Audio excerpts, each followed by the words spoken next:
السلام علیکم۔ اس سبق کے مشق کو بچوں کے ذریعے ہم حل کریں گے۔ الفاظ معنی: سما، منظر، عیاں، ظاہر، فلک، آسمان، آراستہ، سجا ہوا، سہانا، اچھا، پیارا۔ ایک جملے میں جواب لکھیے۔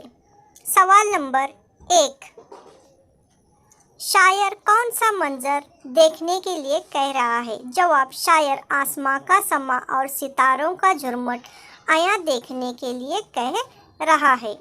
سوال نمبر 2، تارے کیسے نظر آ رہے ہیں؟ جواب: ستارے موتی کے مانند نکھرے نظر آ رہے ہیں۔ سوال نمبر 3، ستاروں کو چمکتا دیکھ کر شاعر کے دل میں کیا خیال آتا ہے؟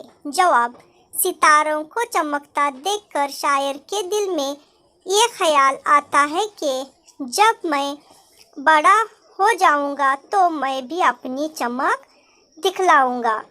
سوال نمبر 4، شاعر نے ستاروں کی مسکراہٹ کسے کہا ہے؟ جواب: شاعر نے چمکتے ہوئے ستاروں کو ستاروں کی مسکراہٹ کہا ہے۔